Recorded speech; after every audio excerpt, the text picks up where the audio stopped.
the puppy got home, he was horrified to see that his mother had been locked in a cage by bad people. Without a second thought, he ran after them with all his might. But his mother let out an urgent, low growl, as if to say, "Don't chase me, just go on living."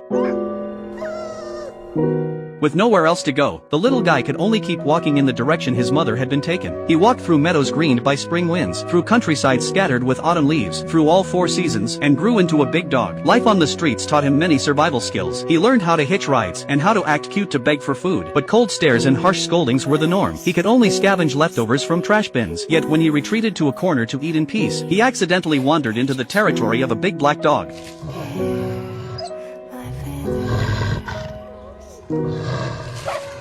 The dog bared its teeth in a terrifying snarl, and the puppy fled in panic. But no sooner had he escaped than he caught the eye of a little boy. He didn't know why the boy kept staring at him, so he nervously hid. But the boy left 3 strawberries at the entrance of the hole. After a long hesitation, the dog cautiously poked his nose out, and swiftly snatched the strawberries back into the depths of the wall. Born into a life of homelessness, he had never tasted anything so delicious, nor had he ever been treated with such gentleness. But a life of hardship had made the dog deeply wary. He couldn't fully let his guard down, yet he didn't want to miss out on this warmth either. So after the boy stood up and walked away, the dog followed at a cautious distance, only to find more strawberries on the ground, one after another. They were markers the boy had deliberately left behind, and these repeated acts of kindness slowly melted the ice around the dog's heart. Seeing that he couldn't open the door, the clever dog pushed over a trash can, climbed up 1 step at a time, then jumped onto the stairs and made his way up, wagging his tail in front of the window. I can't believe it. The siblings inside spotted the dog, and in delight, opened the window and carried him inside. Perhaps every child dreams of having a pet. The brother and sister adored this clever dog. They gave him a bath and named him Benji. But the immediate problem was how to convince their mother. Ever since their father had passed away, the weight of life had been suffocating her. She would never agree to an extra expense. But the siblings wanted to keep this joy in their otherwise lonely home. Just then, their mother happened to return. The 2 kids quickly hid Benji among their stuffed toys, and tried to act casual as they stood by the door. But a mother could always tell when her children were acting strange. I know that things have been hard, and you guys wake up in the morning and I'm already at work, but I just want you to know that you can talk to me. Their mother did want to hear what was on their minds, but this guilt-driven approach to parenting unintentionally created a heavy, stifling atmosphere, making Carter and his sister feel guilty, and even more afraid to tell her about the dog. That night, Benji lay between the 2 of them. Carter showed him his favorite basketball player, and his sister told him the story of the Nutcracker fighting the Mouse King. Outside, rain poured in torrents, but now he was a dog with a home. Yet in the middle of the night, Benji suddenly heard muffled sobbing. He quietly approached the mother's door, and saw her secretly crying over a photo of her late husband. Benji couldn't understand human words, but he could feel her sadness and exhaustion. He didn't go in to disturb her, he just lay quietly at the door, keeping her company in silence. After who knows how long, the crying inside gradually stopped, and her breathing became steady and even. Only then did Benji tiptoe in, gently pick up the scattered credit card bills from the bed, tuck the blanket around the mother, and turn off the lamp. Once, his mother had told him to go on living. Now he wanted to learn to protect his own family, but secrets couldn't stay hidden forever. Early the next morning, when his mother got up for work, she found Benji in Carter's arms. Carter? What is that? The siblings quickly explained to their mother, praising Benji's cuteness and promising to take full care of him so he wouldn't cause any trouble. Benji even raised his paw, begging to stay. But their mother insisted on taking Benji to the shelter. Her reason was simple. Their family could barely afford a pet, and she simply didn't have the energy to take care of a dog on top of everything else. Rejected, Carter could only run out crying, holding Benji, even if he couldn't keep him. He didn't want Benji to be locked in a cold shelter. Mom won't let you stay. You want to be found. Just go. Go, please.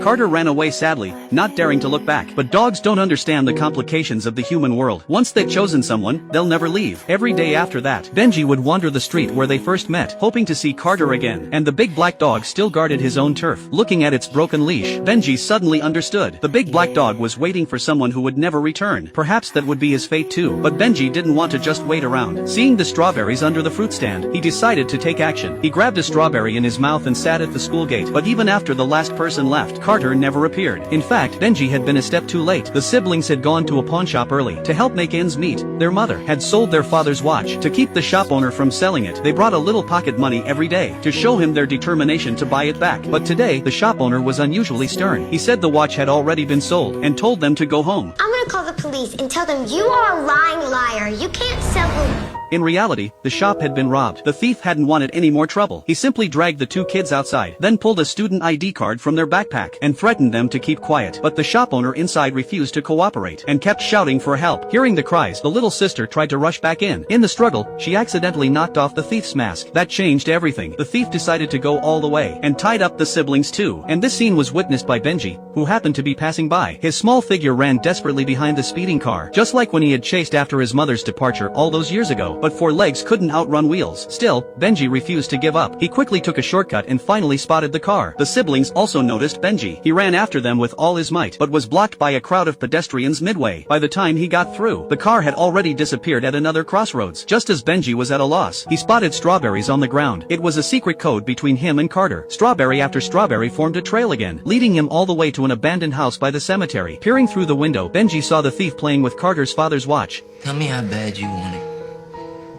It's yours, isn't it? You can take it from me.